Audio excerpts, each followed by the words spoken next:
You found the legendary materials? Incredible. Oh, this is so exciting! Meet me back at the temple and we'll get started right away. Wait, no, yes, come in.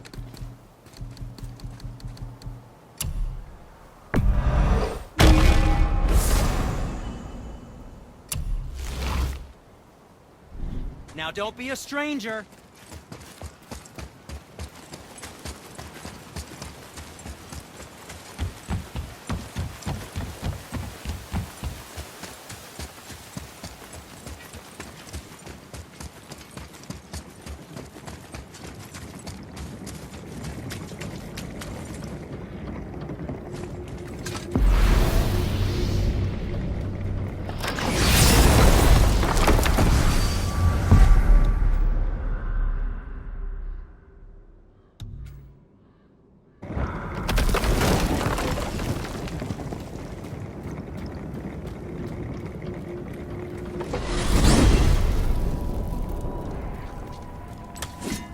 So, Odin wants to go where he can't reach.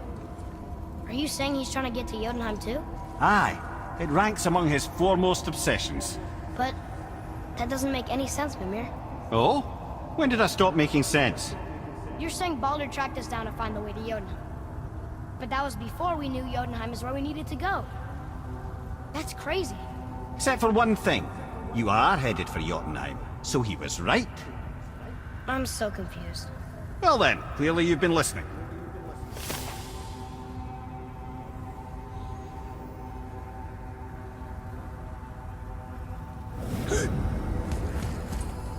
Whoa.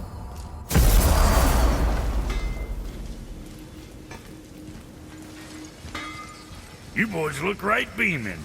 Well, We found the materials. But they're so weird. How do you build a piece of armor out of something so none yet. Nanya? None your fucking business. Trade secret. We got our ways. Oh.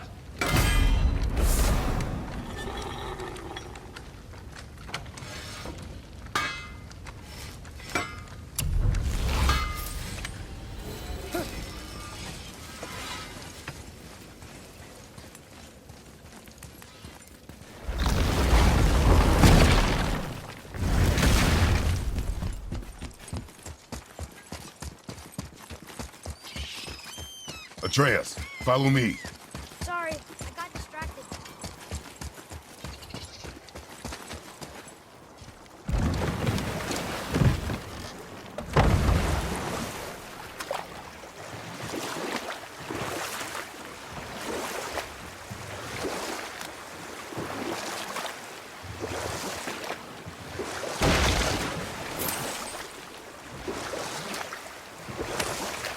Okay.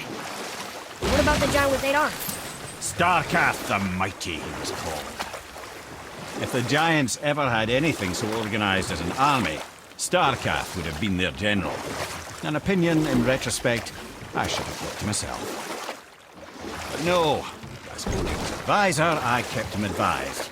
And having bent his will towards Starkath's doom, there was no dissuading him. But even Thor wasn't stupid enough to take on Starkath on his own. No. Instead, the Aesir set forth slanders upon Starkath's name, branding him throughout the realms as a monster to be feared. They said he abducted an elf queen who killed herself rather than be ravished by the giant. Lies, of course, but you're too young for her story. In the end, even the Vanir gods and the armies of Midgard were roused to the cause. They surrounded Starkath, showered him with arrows until he was brought to his knees. He surrendered, hoping by trial he could clear his name. Thor took advantage and ripped off one of Starkath's arms, which only made it easier to sever another and another until he was satisfied. Relieved of 6 arms and too much blood, Starkath perished upon the battlefield. I regret it to this day, you know. I told myself there was nothing I could do, but I wish I'd tried.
Golvik's bones. What will you say to her? To Golvik? Your mother. What have you left unsaid? I guess...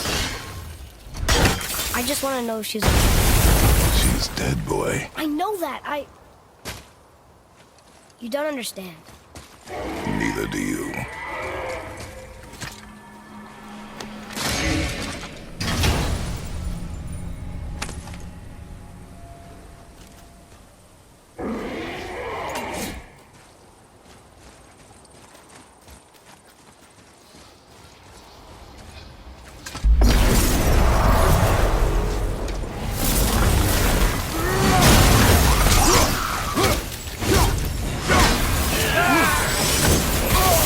Have you considered a tactical retreat?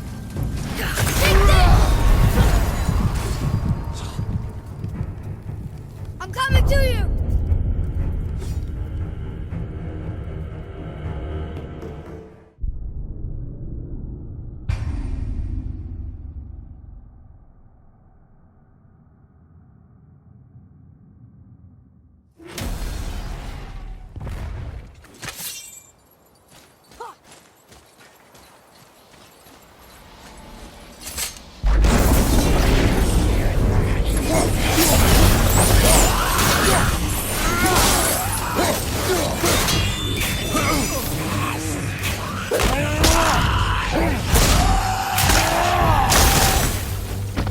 Watch your back!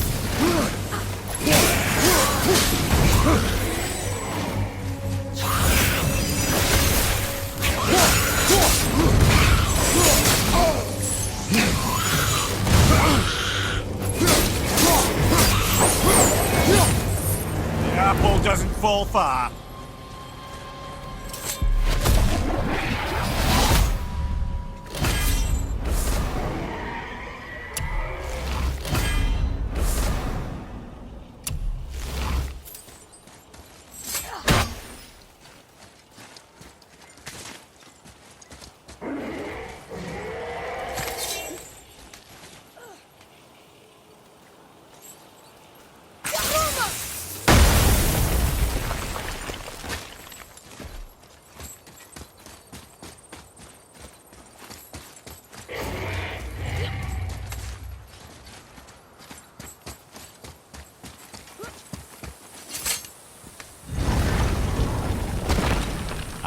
Fafnir. I always wondered what became of him. Wait, Fafnir? Like, Fafnir's storeroom Fafnir? The very one. But Sindri said he was a dwarf. He was. And now he's a dragon. Funny how life works, isn't it? He's chained up.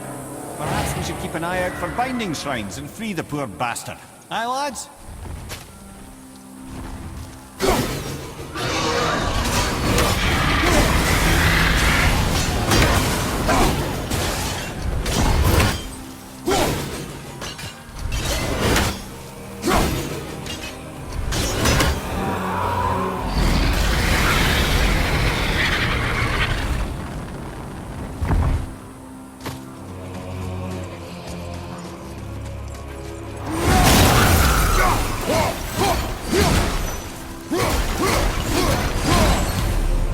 How did your friend become a dragon, Mimir? Oh, he's no friend of mine.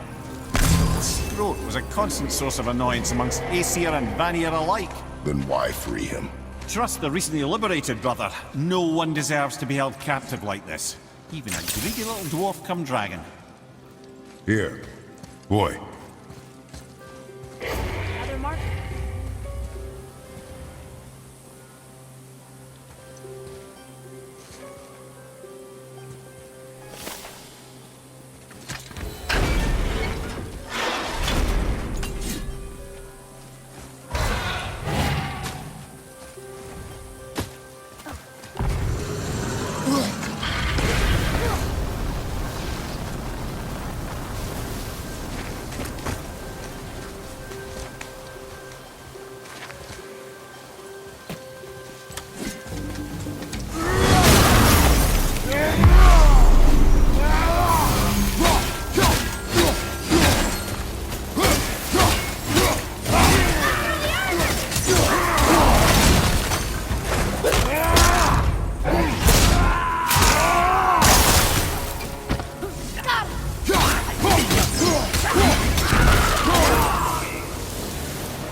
voice questioned Head.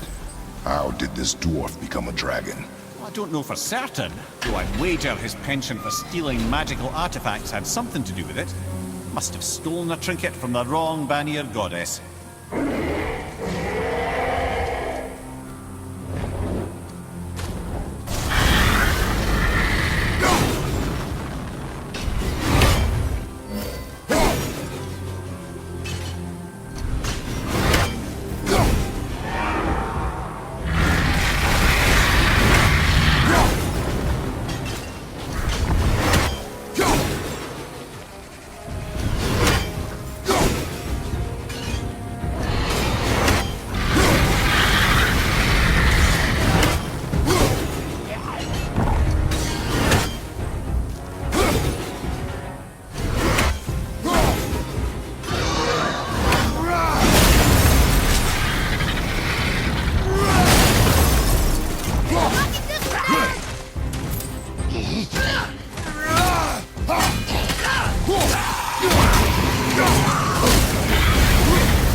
Time to set him free.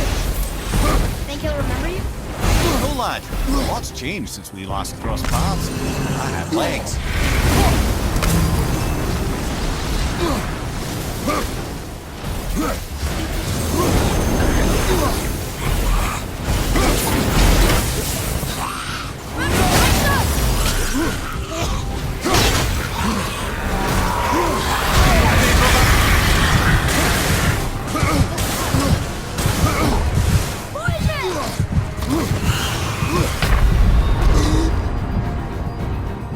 Hang on!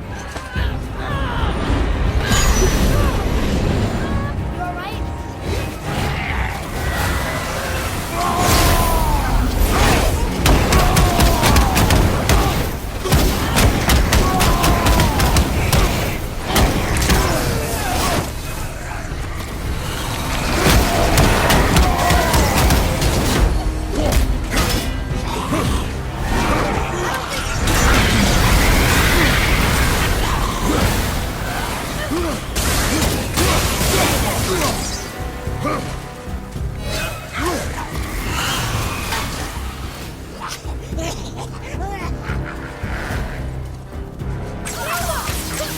I'm not ready!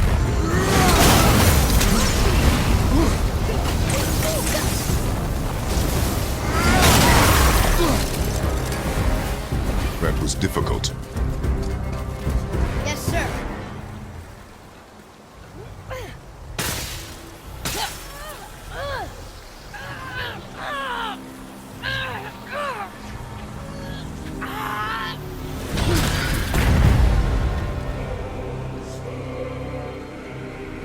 There you go, you wee little bugger.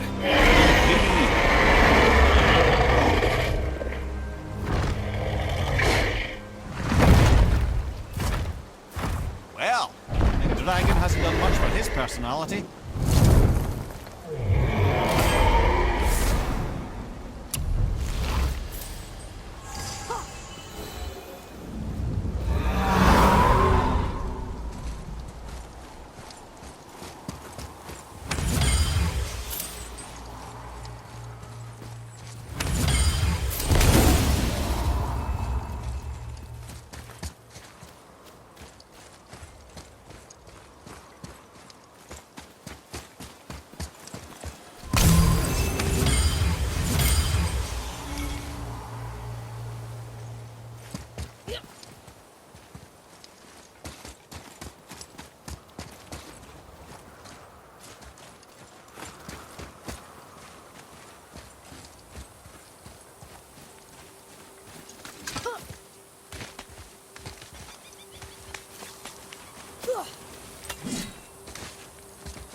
If I'm not mistaken, we've yet to discuss the tale of the giant Bergelmir.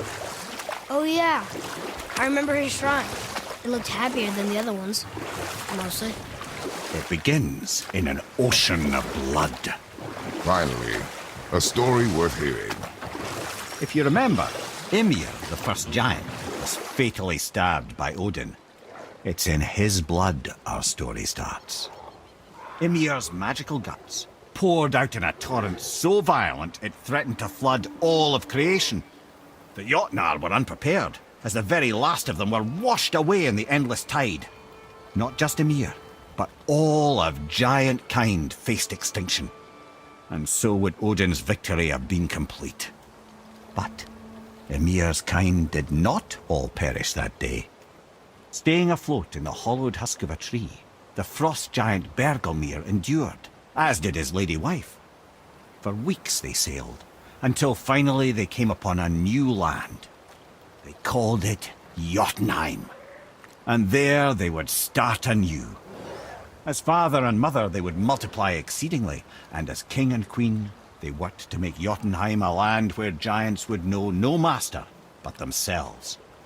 Bergelmir never sought revenge for Odin's slaughter. His vengeance was to live and prosper. He died at peace, a legion of his kin to mourn him. He would ever be known as Bergelmir the Beloved. Bergelmir the Beloved. Huh. I've never heard a story end that way. Not a true one, anyway. Few do, laddie.